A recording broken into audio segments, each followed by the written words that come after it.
Hi. You know, the term blind faith can mean different things to different people. And sadly, a lot of folks use it in a pretty negative way to describe anyone who believes in God. And if we check the dictionary, we see that blind faith is defined as belief without true understanding, perception, or discrimination. And so this brings up a pretty big question. Is that really the kind of faith God wants us to have? And more specifically, we should think about whether the faith that God gives us can actually be called blind faith. Like it says in Ephesians 2:8 and 9, for by grace you have been saved through faith, and that not of yourselves. It is a gift of God, not of works, lest anyone should boast. So, are we really supposed to have a faith that's blind and doesn't come with real understanding or insight? And so to tackle this deep question, let's kick things off by looking at one of the most incredible examples of unwavering faith in the Old Testament.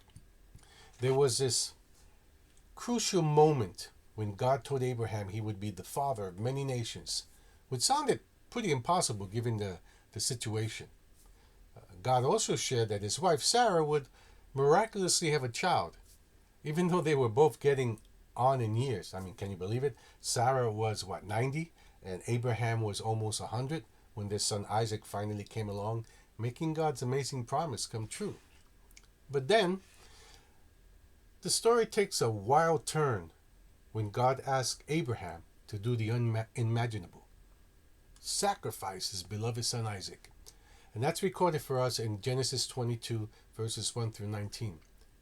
And faced with this heart-wrenching command, Abraham didn't hesitate or question what God was up to. Instead, he showed incredible obedience and faith, blindly following God's orders as he trekked a good distance to a mountain, fully ready to carry out the heartbreaking task of taking his son's life. And in the end, just when it was about to happen, God stepped in and stopped Abraham, saying in verse 22, "Now I know that you fear God because you have not withheld from me your son, your only son." And so this powerful story really highlights the depths of Abraham's faith and his readiness to trust in God's plan, even when it didn't make sense at all. You know, this account really makes it seem like God was not just rewarding Abraham, but also giving him a big thumbs up for his blind faith. And since Abraham is often held up as a role model for us, it might look like blind faith is the gold standard we should all aim for. But honestly, that view doesn't tell the whole story. If we take a closer look at the book of Hebrews and see what it says about Abraham, we can find a deeper understanding of his faith and all the layers that come with it. Now, Hebrews 11 is often called the Hall of Fame of Faith, and it really pays tribute to those who showed strong belief in God. And so, in this chapter, we meet some of the biggest names from the Bible and see the amazing things they did because of their faith. We refer to them as the ancient worthies. Now, one person who really stands out is, of course, Abraham, who gets mentioned a bunch of times. Now, verses 17 through 19 gives us a deep look into what Abraham was thinking.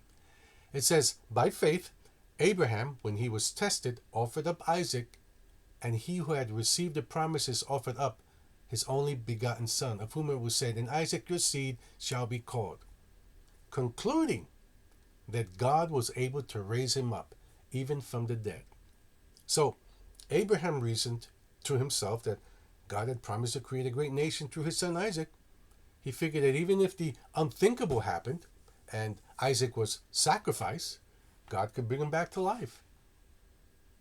And so this kind of reasoning, based on understanding, not just blind faith, was why Abraham was ready to follow God's command. And it's important to realize that Abraham didn't just jump into action without thinking. He used his mind and reasoning skills, drawing from his solid grasp of God's character and faithfulness.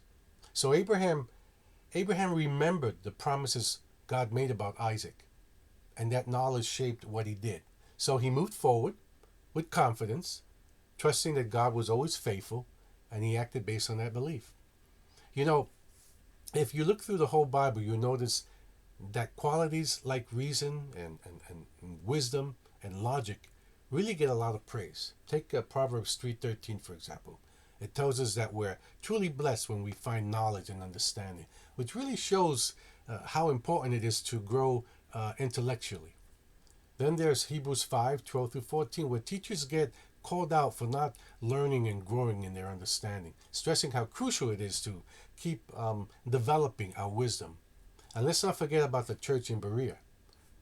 Paul actually commends them for digging into the scriptures every day to check if what he was saying was true, as we see in Acts 17:11. That really highlights how valuable critical thinking and personal exploration of faith are. Throughout Acts, Paul is often described as having reasoned with people who were lost, trying to convincingly share his message. Plus, James 1:5 encourages us to ask God for wisdom, promising that he gives it, generously to everyone without holding back, which really drives home the idea that wisdom is something we should actively seek and cherish and treasure. There are many places and situations where reason and understanding really shine and are celebrated. To put it simply, God gave us this amazing ability to think critically and reason well, and he wants us to make the most of that incredible gift. It's key to remember that at its core, the main aim of reason and logic is to find and uncover the truth. And in this light, Jesus made a pretty bold statement when he said that he is the very embodiment of truth. Just look at John 14:6. So it makes sense that our journey through reason and logic should always steer us toward Jesus, helping us dive deeper into understanding who he is and what he teaches every time.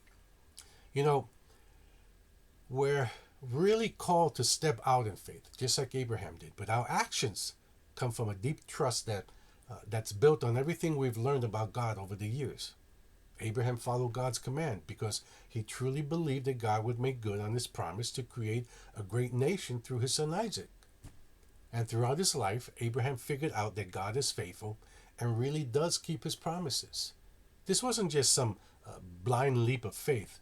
It was a thoughtful conviction that grew from years of walking with God and seeing his faithfulness up close. As we navigate our relationship with God, there are definitely times when we just have to lean on faith, especially when things, feel a bit unclear, kind of like what Abraham went through. But here's the thing. This faith isn't just a random jump into the dark. It's based on a solid understanding of who God is and what he's all about. Plus, we have those promises in the scriptures that give us hope and reassurance. And let's not forget our own daily experiences of walking with God. They really help deepen that faith, letting us trust his guidance, even when we can't see the whole picture. So, if you've enjoyed this presentation, I encourage you to hit the like button. Please subscribe so that you're notified of future presentations. And, until we meet again, have a good day. God bless.